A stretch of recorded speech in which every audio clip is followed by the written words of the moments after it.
Magandang hapon mga kabay. So meron naman po akong estimate dito. Puro hit ganyan ang repair ko mga kabay. 10 piraso ito. 1, 2, 3, 4, 5, 6, 7, 8, 9, 10.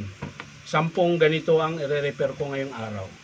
So sana po puro wiring lang din para mabilis po tayo. So ito mga kabay, sasaksak ko po. So ayan, wala po siyang power mga kabay. Tsaka ayan no, nakikita ko na mga kabay, putol na naman ulit. Ayan. So ni-repair ko to nung job number 39197 letter A, 03/13/2024. So January, February, March ko ito na repair. So bumalik ngayon January 2, 2025. So wala pang isang taon.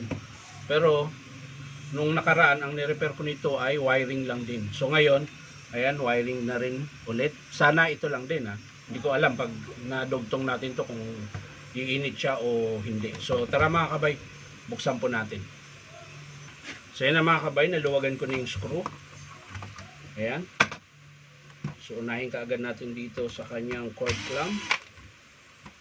At syempre,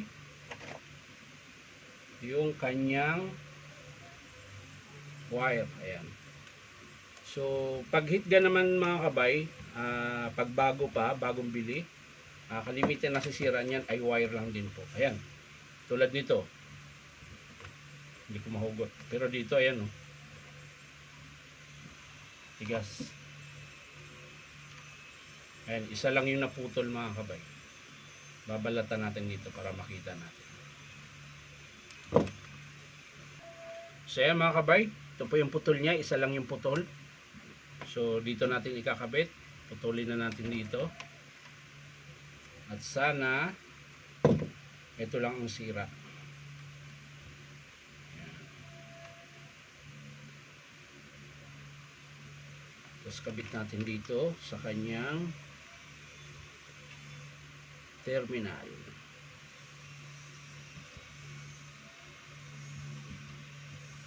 Ayan. Siguraduhin lang natin na maipit talaga mga kabay, para hindi po siya tawag nito, malulusaw.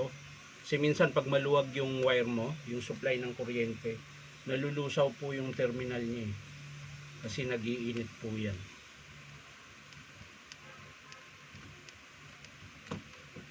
Kaya mga kabay, okay na. So kakabit natin yung kanyang cord clamp. Ayan.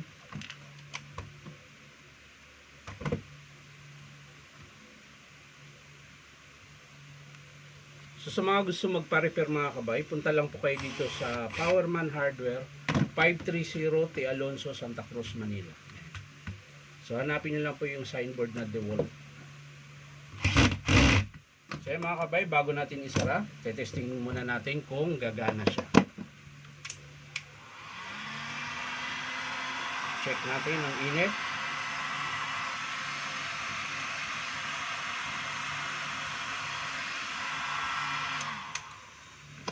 So ayan mga kabay, wiring pa rin ang sira.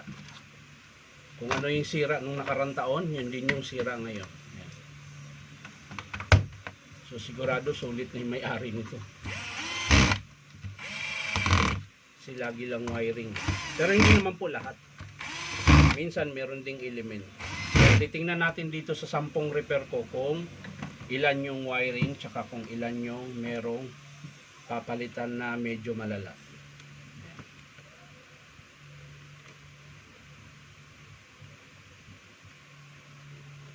So yan mga kabay, tapos na po. So ang sira lang po niya ay wiring lang po.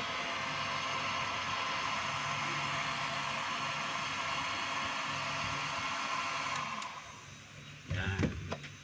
So maraming salamat mga kabay sa panunood at palike and share na rin po. At syempre po, baka naman pwede makahingi sa iyo na isang subscribe dito po sa YouTube account na Inom Tabay. Maraming salamat mga kabay sa ulitin. Bye-bye.